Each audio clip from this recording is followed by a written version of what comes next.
Assalamu alaikum students. Welcome to lecture number 6 of bio from chapter number 3, that is biodiversity. Today we will discuss three topics: status of viruses, binomial nomenclature and conservation of biodiversity. Let's start with first topic, that is status of viruses. What are viruses? Viruses are small microscopic organisms that are responsible for causing various diseases in plants and animals. They are similar to bacteria. Bacteria and viruses, they both are microorganisms that are responsible for causing various diseases. In this topic we will discuss status of viruses. यहाँ पे हम viruses की structure, उनकी chemistry नहीं discuss कर रहे हैं. हम यहाँ पे हमारा टॉपिक है स्टेटस ऑफ वायरसेस. स्टेटस का मतलब है कि हम वायरस को किस कैटेगरी में हम इसको प्लेस करेंगे. हम इसको 5 किंगडम क्लासिफिकेशन में हम इसको कहाँ देखते हैं, क्योंकि हमारा टॉपिक है क्लासिफिकेशन हमारे चैप्टर का. ये उसी क्लासिफिकेशन का की कॉन्टिन्यूशन है. सो वायरसेस के बारे में साइंटिस्ट का बिलीव है they are at border line of living and non living. ये क्या है, लिविंग और नॉन लिविंग के सेंटर में प्रेजेंट है. ये इनकी कुछ करेक्टर्स जो हैं ये लिविंग से रिजेंबल करते हैं और कुछ प्रॉपर्टीज़ ये नॉन लिविंग से रिजेंबल करती हैं, और इनको हम बॉर्डर लाइन पे कंसीडर करते हैं. और कुछ साइंटिस्ट जो हैं इनको एज ऑर्गेनिज्म कंसीडर नहीं करते, और क्यों नहीं करते वो हम आगे देखते हैं. They are not included in any kingdom from 5 kingdom classification. इनको हम किसी किंगडम में प्लेस नहीं कर सकते, क्योंकि 5 किंगडम्स की के आपने डिफरेंट जनरल प्रॉपर्टीज़ हमने लास्ट लेक्चर्स में डिस्कस की थी. वायरसेस जो हैं उन करेक्टर्स में, उन 5 किंगडम्स के करेक्टर्स में किसी भी किंगडम में फिट नहीं आते. Viruses why they are considered as non living and why they are considered as living. यहाँ पे हम देखते हैं there are 3 characters that make virus as a non living entity. Viruses they are crystalline in nature. Crystalline nature, आप salt के crystals हैं और आपने बायोलॉजी लैब में और केमिस्ट्री लैब में डिफरेंट केमिकल्स की क्रिस्टल फॉर्म में देखे होंगे. और वायरसेस जब नॉन लिविंग इन्वायरमेंट में होते हैं तो वो क्रिस्टल फॉर्म में होते हैं, जिस तरह सॉल्ट के क्रिस्टल्स होते हैं. Second one is they are acellular. Acellular, A का वर्ड का एज अगर किसी वर्ड से पहले लग जाए तो इसका मतलब होता है नो. मतलब है ए सेलुलर का मतलब है कि ये सेल का स्ट्रक्चर इनमें प्रॉपर नहीं होता, सेल मेम्ब्रेन प्रॉपर नहीं होगी और न्यूक्लियस नहीं होता प्रॉपर, और different organelles, mitochondria, Golgi bodies नहीं प्रेजेंट होते इसमें. That is why they are acellular, do not have cellular organisation. और हम जूनियर क्लासेस से पढ़ते आ रहे हैं cell is the basic unit of life. तो इस वजह से हम इसको नॉन लिविंग कह रहे हैं कि यहाँ पे लाइफ का जो बेसिक यूनिट है सेल, वो प्रेजेंट नहीं होता. And they can not reproduce outside living organism. Living organism को हम डिफाइन उसकी डेफिनेशन में एक तो सेलुलर स्ट्रक्चर से हम डिफाइन करते हैं, और सेकंड उसकी रिप्रोडक्टिव एबिलिटी से डिफाइन करते हैं. और ये वायरसेस जो हैं अगर ये नॉन लिविंग इन्वायरमेंट में प्रेजेंट हैं तो ये नॉन रिप्रोडक्टिव होते हैं, ये रिप्रोड्यूस नहीं कर सकते. ये रिप्रोड्यूस कब करते हैं, जब ये किसी होस्ट के अंदर प्रेजेंट हो, ये किसी प्लांट सेल के अंदर या एनिमल सेल या ह्यूमन सेल के अंदर प्रेजेंट हो, तभी ये उस सेल की मशीनरी को, उस सेल के डीएनए को यूज़ करके अपना डीएनए और आरएनए रेप्लिकेट करते हैं. Why they are living, they possess DNA and RNA. DNA या फिर आरएनए, वायरसेस की डिफरेंट टाइप्स में डीएनए या फिर सर्कुलर आरएनए प्रेजेंट होता है. That is encased in protein coat. Protein के कोट में, प्रोटीन की लेयर्स में रैप्ड होता है. They reproduce inside living organism. इनको रिप्रोड्यूस करने के लिए एक लिविंग ऑर्गेनिज्म की मशीनरी चाहिए होती है, उसका सेल का एनवायरनमेंट रिक्वायर होता है. And they causes multiple disease and different viruses are responsible different types of diseases. Prions and viroid, these are prions and viroids, these are different types of protein and RNA. Protein और RNA की types हैं, और ये virus की तरह ही ये भी different infections cause करते हैं. प्रियॉन्स जो हैं these are malfunction proteins, हम इन्हें कह सकते हैं. इनमें प्रोटीन्स, ये इस डायग्राम में आप देख सकते हैं, ये एक नॉर्मल प्रोटीन है और अमाइनो एसिड शीट्स की फॉर्म में अरेंज हैं. और ये रेड पोर्शन जो आपको नज़र आ रहा है ये डिज़ीज़ प्रोटीन, देखें डिज़ीज़ प्रियॉन है, और ये जो रेड पोर्शन था इसकी यहाँ पे इसकी शेप देखें आप, और यहाँ पे इसकी ये बीटा शीट्स में शेप चेंज हो गई है. For a protein its shape is most important structure. Shape जो है प्रोटीन की वो उसका फंक्शन डिटर्मिन कर रही होती है. सो इस शेप की प्रोटीन जो अमाइनो एसिड प्रोड्यूस कर रही है वो ये शेप की प्रोटीन प्रोड्यूस नहीं करेगी और फंक्शन डिस्टर्ब हो जाएगा. So this is normal prion and this is disease prion. So अगर ये डिजीज प्रियॉन किसी ऑर्गेनिज्म में प्रेजेंट है तो वहाँ पे कोई ना कोई मैल फंक्शनिंग कॉज करता है. These are proteins only. और विरॉइड्स क्या होते हैं? These are circular RNA. ये पार्टिकल्स होते हैं, यहाँ पे आप देख सकते हैं ये जीनोमिक आरएनए प्रेजेंट है, सर्कुलर आरएनए प्रेजेंट है. और ये अगर किसी सेल में प्रेजेंट होंगे तो ये भी एबनॉर्मेलिटी कॉज करेंगे. ये RNA different abnormal proteins produce करेगा. These are acellular particles. अब यहाँ पे आप देख सकते हैं प्रियॉन एंड विरॉइड में इनमें कोई इनका सेलुलर स्ट्रक्चर नहीं है. They causes infectious diseases in some plants not including in 5 kingdom system. इनको भी हम 5 किंगडम सिस्टम में प्लेस नहीं करते. Here are some types of viruses. HIV virus human immunodeficiency syndrome virus है ये, जो कि एड्स का रिस्पॉन्सिबल होता है. Hepatitis B, Ebola virus, corona virus, bacteriophage, rabies virus, influenza, adeno virus, papilloma virus, rota virus and herpes virus. अब इनमें से कुछ वायरसेस से आप फेमिलियर हैं और ये हर virus different type of disease cause करता है और इनका हर वायरस का स्ट्रक्चर भी डिफरेंट है और मैकेनिज्म भी डिफरेंट है. कुछ से आप फेमिलियर हैं, हम उन वायरसेस से फेमिलियर हैं जिनकी डिजीज़ पाकिस्तान में प्रेजेंट है, और कुछ ऐसे वायरसेस हैं जो कि हमारे यहाँ पाकिस्तान के एनवायरनमेंट में प्रेजेंट नहीं है और डिफरेंट अदर कंट्रीज़ में प्रेजेंट है और वहाँ पे डिफरेंट डिजीज़ कॉज कर रहे हैं. Next topic is binomial nomenclature. It is a process. Binomial nomenclature होता क्या है? ये एक साइंटिफिक मेथड है किसी भी स्पीशी को, किसी भी ऑर्गेनिज्म को नेमिंग का, उसकी नेमिंग का साइंटिफिक मेथड है. और ये किसने इंट्रोड्यूस किया था? It was introduce by Swedish biologist Carolus Linnaeus. उन्होंने इंट्रोड्यूस किया था. और कैरोलस लीनियस की हमने लास्ट टाइम इसकी कंट्रीब्यूशन में देखा था कि इनका मेजर रोल बायनोमियल नोमेनक्लेचर में था.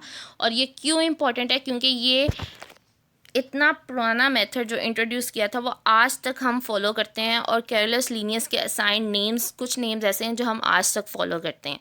Now what is the meaning of binomial? The word by and नोमियल. By two को कहते हैं, नोमियल नेम्स को कह रहे हैं. तो ये 2 नेम्स पे एक नेम 2 वर्ड से मिलके बना होता है. First word is genus and second is species. अब ये जीनस और स्पीशी कहाँ से आएंगे? ये हमने जो सेकेंड लेक्चर में हमने phylum, kingdom, phylum, class, order, species, family, वो सब जो डिस्कस किए थे वहाँ से. अब अगर आपने एक ऑर्गेनिज्म को नेम असाइन करना है तो उसका फर्स्ट नेम उसका जीनस नेम होगा, सेकंड उसके स्पीशी नेम होगा. Just like Homo sapiens humans का साइंटिफिक नेम है. Homo is the genus of humans and sapiens is the species name. इसको हम आगे फर्दर डिटेल में डिस्कस करते हैं. There are 3 rules for scientific naming. Naming को लिखने के 3 रूल्स हैं साइंटिफिक नेम के. फर्स्ट वन है, प्रिंटेड फॉर्म में होगा तो ये हमेशा इटैलिसाइज होता है. आपकी बुक्स में आप देख सकते हैं कोई भी साइंटिफिक नेम मेंशन है तो वो हमेशा इटैलिक्स में लिखा हुआ है. लेकिन जब हम हाथ से लिख रहे हैं, आप पेपर में लिख रहे हैं हैंड रिटन, तो हम इटैलिसाइज तो नहीं कर सकते. तो हम दोनों नेम्स को, जीनस और स्पीशी को, सेपरेट अंडरलाइन करते हैं.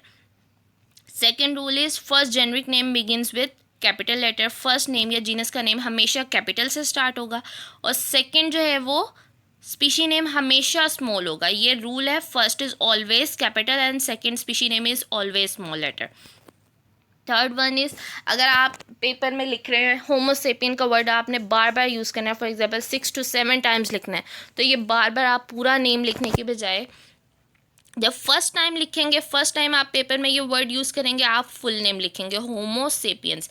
लेकिन जब आप सेकंड थर्ड टाइम लिख रहे हैं तो आप जीनस नेम में से होमो का एच, कैपिटल एच लिख लें, उसके आगे आप डॉट लगाएंगे और सेपियंस लिख लेंगे, एच डॉट सेपियंस. इसको आप शॉर्ट फॉर्म इसकी ये इस तरह लिख सकते हैं. इस तरह सेकंड एग्जांपल है स्क्रीशिया कोलाई की दी हुई है. फर्स्ट टाइम जब आप लिखेंगे तो आप पूरा वर्ड लिखेंगे, लेकिन जब आप बार बार रिपीट कर रहे हैं तो आप ई डॉट कोलाई लिख सकते हैं. या फिर आप एक ही जीनस की डिफरेंट स्पीशीज़ अगर लिख रहे हैं तब भी आप ई डॉट कोलाई यूज़ कर सकते हैं आप। इस क्रीशी आपको बार बार लिखने की ज़रूरत नहीं है। So these are 3 rules for writing a scientific name. Now what is its significance? why it is important और why it is needed? हमें इसकी ज़रूरत क्या हुई? यहाँ पे 2 एग्जांपल्स दी हुई हैं, different names for one organism. For example onion की बात कर लेते हैं। ऑनियन को हमारी पाकिस्तान की कंट्री में डिफरेंट लैंग्वेजेस बोली जाती हैं। So for onion Urdu, Punjabi, Saraiki, Pashto, different languages बोली जाती हैं।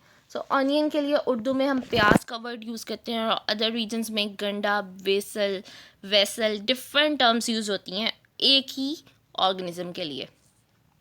और अदर कंट्रीज़ में डिफरेंट अदर टर्म्स यूज़ हो रही हैं, लेकिन साइंटिफिक नेमिंग में हम अनियन को सिर्फ 2 वर्ड से स्पेसिफाई कर दिया हमने, allium cepa. This is the scientific name of onion. Now a person who is not familiar with all these languages, जो उर्दू, पश्तो इन लैंग्वेजेस से फेमिलियर नहीं है, उसके लिए ईज़ किस में है? उसके लिए साइंटिफिक नेम में ईज़ है। वो किसी भी रीजन में चला जाए, वो एलियम सिपा का वर्ड जहाँ यूज़ करेगा तो वहाँ पे अंडरस्टूड होगा कि ऑनियन की बात हो रही है। सेकंड जो है एग्जांपल है, यहाँ पे सेकंड एग्जांपल दी है कि अब कुछ जगहों पे एक ही नेम डिफरेंट स्पीशीज़ के लिए यूज़ हो रहा होता है। फॉर एग्जांपल ब्लैक बर्ड जो है वो क्रो और रेवन दोनों के लिए यूज़ किए जाते हैं, लेकिन साइंटिफिकली ये 2 डिफरेंट स्पीशीज़ हैं। क्रॉस जो हैं they have slimmer and straighter beaks, यहाँ पे आप पिक्चर में देख सकते हैं, जबकि रेवन जो हैं ये बिगर एंड कर्वियर बीक्स होती हैं इनकी। So these are 2 different species when discuss scientifically, लेकिन कॉमन नेम्स में इन दोनों के लिए ब्लैक बर्ड यूज़ होता है, जो कि कन्फ्यूजन कॉज करता है। नाउ अब एक और हमारे पास है मेथड है। कुछ स्पीशीज़ ऐसी होती हैं जिनका नेम जो है हम जीनस और स्पीशी की बजाय जो रिसर्च वर्कर है जिसने उस स्पीशी को डिस्कवर किया या जिसने उसको उस स्पीशी पे काम किया ज़्यादा, उसके कैरेक्टर्स को डिटर्मिन करने में, हम उस स्पीशी का नेम उस रिसर्चर की नेम को, उस रिसर्चर के काम को रिवॉर्ड करने के लिए हम उस रिसर्चर या उस साइंटिस्ट के नेम पे उस स्पीशी का नेम रख देते हैं। लाइक ऑर्किड ट्री, ये साउथ ईस्ट एशिया में प्रेजेंट होते हैं ये ट्रीज़। इसका नेम जो है, इसका साइंटिफिक नेम है बोहिनिया वेरिगेटा, और ये किस के बेस पे रखा गया? It was based on after Swiss botanist Bauhin के ऊपर उसके काम को रिवॉर्ड करने के लिए इस स्पीशी का नेम बोहिनिया वेरिगेटा रखा गया। और ये जो ये मेथड है वो कुछ स्पेसिफिक स्पीशीज़ के लिए, ये सब के लिए नहीं है।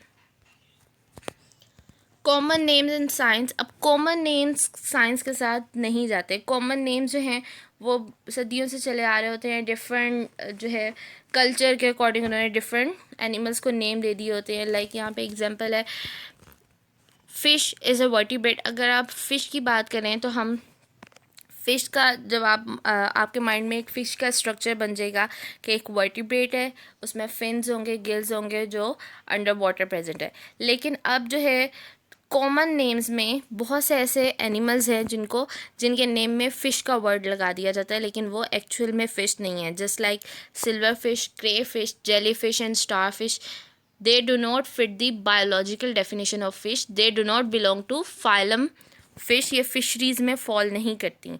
इस तरह कॉमन नेम्स की कोई साइंटिफिक बेसिस नहीं होती। यहाँ पे आप देख सकते हैं,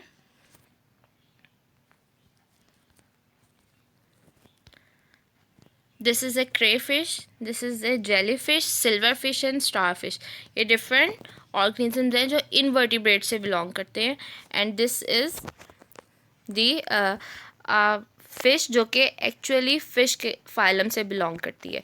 सो इनके स्ट्रक्चर्स और फंक्शंस जो है बहुत डिफरेंट है। Now value of binomial nomenclature, why it is important. ये जितनी भी हमने कन्फ्यूजन्स डिस्कस की साइंटिफिक नेमिंग में और कॉमन नेम्स की कन्फ्यूजन्स को क्लियर करने के लिए बायनोमियल नोमेनक्लेचर जो है वो इम्पॉर्टेंट है। और ये सेकंड इसकी इम्पोर्टेंस ये है कि ये वाइड स्प्रेड है इसका यूज़। बहुत से साइंटिस्ट जो है इस पे एतराज़ात बहुत कम थे और ये ओवरऑल साइंटिफिक कम्युनिटी में ये कंसीडर किया जाता है और पूरी दुनिया में ये यूज़ होता है। एंड एवरी स्पीशी अनएम्बिगुअसली अनक्वेश्चनेबली या फिर विदाउट एनी कन्फ्यूजन उसको हम जस्ट 2 वर्ड से आइडेंटिफाई कर सकते हैं। And one name is used all over the world in all languages avoiding difficulties of translation. एक पर्सन किसी भी कंट्री में चला जाए, वहाँ पे कल्चर क्या है, वहाँ की लैंग्वेज क्या है, अगर वहाँ पे वो पर्सन होमोसेपियन का वर्ड यूज़ करेगा तो उसका मतलब क्या होगा कि हम वहाँ पे ह्यूमंस की बात हो रही है, या फिर अगर एलियन सीपा का वर्ड यूज़ हो रहा है तो अनियन की बात हो रही है। तो ये लैंग्वेज बैरियर को जो है अवॉइड करने के लिए ये एक बहुत बड़ा स्टेप है। Now there are some examples that are discussed in your book. Onion का scientific name है एलियम सीपा। कॉमन सी स्टार या फिर जिसको हम स्टार फिश कहते हैं उसको एस्टीरियस रूबिन्स कहते हैं। And house crow is called Corvus splendens.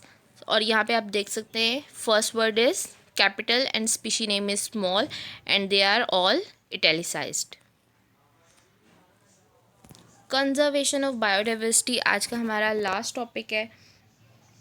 Conservation of biodiversity, biodiversity कहते हैं variety of animals and conservation कहते हैं सेव करना किसी चीज़ को। तो इसका मतलब है conservation of biodiversity means to save different types of animals.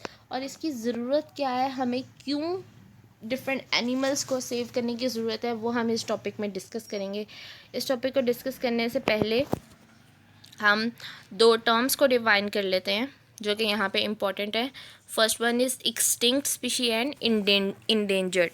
Extinct का वर्ड एक्सटिंक्शन से निकला है। एक्सटिंक्शन खात्मे को कहते हैं किसी चीज़ का मुकम्मल तौर पर ख़त्म हो जाना। जस्ट लाइक यहाँ पे आप एग्जांपल ले लें डायनासोर्स की। डायनासोर्स आप डिफरेंट मूवीज़ में आपने देखे हुए हैं और साइंटिस्ट का बिलीव है कि हमारे पास डिफरेंट फॉसिल एविडेंस और other types of evidence prove करते हैं कि डायनासोर्स एग्जिस्ट करते थे एक सेंचुरी में, उसके बाद वो एक्सटिंक्ट हो गए और बिल्कुल ख़त्म हो गए पूरी दुनिया से, और अब उनका कोई भी लिविंग ऑर्गेनिज्म दुनिया में इस वर्ल्ड पे अर्थ पे प्रेजेंट नहीं है। इसी तरह आइस एज की मूवी आपने देखी हो, वहाँ पे एक डिफरेंट स्पीशीज़ दिखाई हुई हैं जो कि एक्सटिंक्ट हो चुकी हैं। उनमें से एक मैमथ है। Mammoth are elephant like animals. कुछ लोग उनको मैमथ को एलिफेंट से कंफ्यूज कर देते हैं, लेकिन मैमथ जो स्पीशी है वो अब एक्सटिंक्ट हो चुकी है। एलिफेंट के इंसेस्टर्स हैं मैमथ, और अभी दुनिया में कोई लिविंग मैमथ जो है वो एग्जिस्ट नहीं करता। अगर हम एक्सटिंक्ट स्पीशी को डिफाइन करें, when there is no doubt that last individual of that species has died in that ecosystem. और यहाँ पे दैट इकोसिस्टम एक्सटिंक्शन एक एरिया के रेफरेंस से भी डिफ़ाइन की जा सकती है और एक्सटिंक्शन ओवरऑल पूरी दुनिया के रेफरेंस से भी हम डिफ़ाइन करते हैं। फॉर एग्जांपल चीता की बात करें या फिर लॉयन और टाइगर की बात करें, they are extinct in Pakistan. ये इनमें पाकिस्तान का नेचुरली कोई इंडिविजुअल प्रेजेंट नहीं है। जो ज़ू में एनिमल्स होते हैं, वो ज़ू में जो आपने लॉयन और टाइगर देखे हुए हैं, जिराफ है, वो बाहर से एक्सपोर्ट किए हुए हैं, दूसरी कंट्रीज से आए हुए हैं, वो नेचुरली पाकिस्तान के हैबिटेट का पार्ट नहीं है। यहाँ पे हम कह सकते हैं lion and tiger they are extinct in Pakistan, लेकिन वो किसी और कंट्री में नेचुरली एग्जिस्ट कर रहे हैं। लेकिन जो स्पीशीज़ पूरी दुनिया से एक्सटिंक्ट हो जाएं, like mammoth and other there are many other species, तो उनको हम ग्लोबली एक्सटिंक्ट कहते हैं। And what are endangered species? Endangered species वो होती है जो कि जिसका नंबर बहुत कम रह जाए, लाइक पूरी दुनिया में 2000 या 3000 रह जाएँ, तो उसको हम कहते हैं कि ये नियर एक्सटिंक्शन है। नियर फ्यूचर में हो सकता है कि ये स्पीशी ही पूरी दुनिया से ख़त्म हो जाए। A species is called endangered when it is at risk of extinction in near future. There are examples of some species that are extinct in Pakistan, जो पाकिस्तान में extinct हो चुकी हैं या पे endangered है। Lion, tiger, Asiatic cheetah, Indian one-horned rhino, swamp deer, Indian wild ass, hangul and black buck। यहाँ पे आपको इन एनिमल्स की पिक्चर्स दिखाई हुई हैं। ये वो एनिमल स्पीशीज़ हैं जो कि पाकिस्तान में एक्सटिंक्ट हो चुकी हुई हैं। Now, in last century, increase in loss of biodiversity has been observed, past century में बायोडाइवर्सिटी में या नंबर ऑफ़ एनिमल स्पीशीज़ में या एक स्पीशी के नंबर ऑफ़ एनिमल्स में बहुत ज़्यादा डिक्रीज़ ऑब्ज़र्व किया गया है। और ये डिक्रीज़ क्यों ऑब्ज़र्व होता है? जब हम नेचुरल हैबिटेट को डिस्टर्ब करते हैं ह्यूमन एक्टिविटीज़ की वजह से। सो डिस्ट्रक्शन का कॉज जो है, अगर हम किसी भी एरिया में देखें तो कहीं ना कहीं human activities they are the cause of destruction. हम क्या करते हैं, हम फॉर एग्जांपल हम डिफॉरेस्टेशन कर रहे हैं, हमें लकड़ी हम डिफरेंट जगह पे यूज़ कर रहे हैं, हम उसके लिए फॉरेस्ट बर्न कर रहे हैं, हम क्लाइमेट को भी पोल्यूशन भी कॉज कर रहे हैं। और हम एक अगर फॉरेस्ट बर्न करते हैं तो उसमें कितनी थाउजेंड स्पीशीज़ ऑफ प्लांट्स जो हैं वो डिस्ट्रॉय हो जाती हैं, और उन प्लांट्स के साथ कितने माइक्रो ऑर्गेनिजम्स और कितने एनिमल्स और बर्ड्स की स्पीशीज़ जो उस फॉरेस्ट में थी वो भी उनका घर लॉस हो जाता है, और वहाँ पे वो सारी एक बायोडाइवर्सिटी स्टेबिलिटी डिस्टर्ब हो जाती है। उस इकोसिस्टम का, उस जगह का इकोसिस्टम स्टेबल नहीं रहता, जिससे बहुत ज़्यादा चेंजेस आते हैं। फॉर एग्ज़ाम्पल अगर हम एक सिंगल स्पीशी की बात कर लें, फॉर एग्ज़ाम्पल कैट्स को डिस्कस करते हैं। अगर हम एक एरिया से कैट्स की स्पीशी को ख़त्म कर दें, फॉर एग्ज़ाम्पल आपके माइंड में ये आएगा कि कैट जो हैं वो बिल्कुल इंपॉर्टेंट नहीं है, अगर एक एरिया से कैट्स या डॉग्स हम ख़त्म कर दें तो कोई फ़र्क नहीं पड़ेगा। लेकिन डिफरेंट साइंटिस्ट ने एक्सपेरिमेंट से ऑब्जर्व किया गया, अगर हम कैट्स की स्पीशी एक जगह पे ख़त्म कर दें तो कैट्स फीड ऑन रैट्स, तो अगर कैट्स नहीं होंगी तो रैट्स की पॉपुलेशन इंक्रीज़ होने लग जाएगी। सो ये आप फूड चेन और फूड वेब में भी हम स्टडी करते हैं कि एक स्पीशी दूसरे स्पीशी से लिंक्ड है। तो अगर हम एक स्पीशी की नंबर को डिस्टर्ब करते हैं तो दूसरी स्पीशी जो है पूरे इकोसिस्टम का बैलेंस डिस्टर्ब हो जाता है। So the reason is human activities like deforestation and hunting, जिससे हम इकोसिस्टम का बैलेंस डिस्टर्ब कर रहे हैं और एक्सटिंक्शन कॉज कर रहे हैं। Extinction is a threat to stability of ecosystem. Ecosystem की, ये पूरी दुनिया के इकोसिस्टम्स को, उनकी स्टेबिलिटी को एक थ्रेट है, और एट द एंड इसका इम्पैक्ट जो है वो ह्यूमंस पे ही आता है, क्योंकि because we are depending for food, medicine and other research work हम एनिमल्स और प्लांट्स पे डिपेंड कर रहे हैं। तो जब हम एनिमल्स और प्लांट्स की स्पीशीज़ को डिस्टर्ब कर रहे हैं, फूड चेन डिस्टर्ब हो रही है, और एट द एंड हम भी सफ़र कर रहे हैं। और हमारे सफ़र इसकी जो है, हमारे पास एग्जांपल ग्लोबल वार्मिंग है। पूरी दुनिया में टेम्परेचर इंक्रीज़ हो रहा है और ग्लेशियर्स मेल्ट हो रहे हैं, ये सब जो है वो बैलेंस डिस्टर्ब करने का नतीजा है। Biologist issued warning about global ecosystem collapse. Different biologist ने अब वार्निंग इशू कर दी है कि डिफरेंट एक्सटिंक्शन की वजह से और डिफरेंट एक्टिविटीज़ की वजह से ग्लोबल इकोसिस्टम कोलैप्स हो सकता है, अगर इसी रेट पे, सेम रेट पे स्पीशीज़ जो हैं वो उनका नंबर डिक्रीज़ होता रहा तो। इस वजह से हमें क्या करना है, हमें कंजर्वेशन की तरफ आना है, हमें हंटिंग के लिए रूल्स बनाने हैं, ओवर हंटिंग नहीं करनी है, हमें डिफॉरेस्टेशन के लिए रूल्स बनाने हैं। अगर हम एक फॉरेस्ट बर्न कर रहे हैं तो उसकी जगह हम एक फॉरेस्ट जो है वो पूरा फॉरेस्ट प्लांट भी करें, उतने ट्रीज़ प्लांट करें हम। सो हमें ये रूल सेट करने हैं कि हम बैलेंस को वापस मेंटेन कर सकें। Many plant and animal species have gone extinct. बहुत सी एनिमल स्पीशीज़ और प्लांट स्पीशीज़ हम ऑलरेडी लॉस कर चुके हैं। Yes, do you have any questions? अगर आपको कोई पॉइंट क्लियर नहीं है, कहीं कन्फ्यूजन है, तो आप ग्रुप में क्वेश्चंस पूछ सकते हैं। Okay, that's all about today's lecture, and your class work is your homework. Thank you.